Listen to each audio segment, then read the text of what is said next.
అయోధ్యలో శ్రీరాముడి దగ్గర పనిచేసినటువంటి వ్యక్తిని తీసుకొచ్చి సరైన నదిలో కలిపేశారు కదా పూజారిని, ఆయనతో సహా ప్రతి ఒక్కరూ లేచి దేవుని ముందు నిలబడే రోజు ఒకటి ఉంది. వాళ్ళ శవాలను మీరు నరుక్కొని తినండి. ప్రతి శవం ప్రాణం పోసుకొని ఆత్మతో దేవుని ముందు నిలబడాల్సినటువంటి రోజు ఒకటి ఉందని దైవ గ్రంథం చెప్తుంది. కాదు అని చెప్పడానికి మీరెవరు? 9 నెలల తల్లి కడుపులో ఉన్నారు, మలమూత్రాల మధ్య ఎట్టున్నారు మీరు? తల్లి కడుపులో ఎముకలు ఎట్లా ఎరిగాయి? మీకు ఎముకలు ఎట్లా ఎదిగాయి తల్లి కడుపులో? కళ్ళెట్లు వచ్చాయి తల్లి కడుపులో? జుట్టెట్టు వచ్చింది తల్లి కడుపులో? ఎన్నడికి ఏ సమాధానం చెప్తారు మీరు?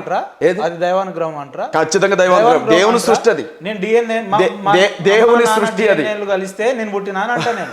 బ్రదర్, దేవుని సృష్టి ఇప్పుడు భూమి మీద 2 ఉంటాయి, ఒకటి నిజం, 2 సత్యం. నిజం ఏంటంటే మీరు మాట్లాడుతుంది భౌతికవాదం అంటారు దాన్ని. అంటే భూమి సూర్యుని చుట్టూ తిరిగే క్రమంలో రాత్రి పగలు ఏర్పడతాయని సత్యం చెప్తుంది. నిజమేమంటదంటే సూర్యుడు భూమి చుట్టూ తిరుగుతూ ఉంటాడు, తూర్పున ఉదయించి పడమర అస్తమిస్తాడు అని నిజం చెప్తుంది.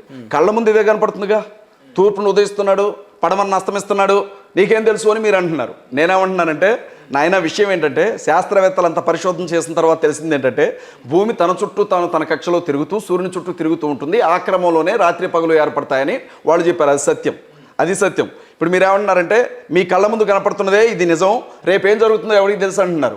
రేపేం జరుగుతుందో కాదు, అసలు సృష్టి ఎలా మొదలైంది, ఎలా సాగుతుంది, ఎలా ముగిసిపోతుంది, దీని తర్వాత ఏం జరుగుతుంది, మానవ జీవితం ఏంటి, మరణం ఏంటి, పునరుద్ధానం ఏంటి, నరకం ఏంటి, పరలోకం ఏంటి, సర్వ సృష్టికి సంబంధించిన ప్రతి రహస్యం దైవ గ్రంథంలో రాయబడింది.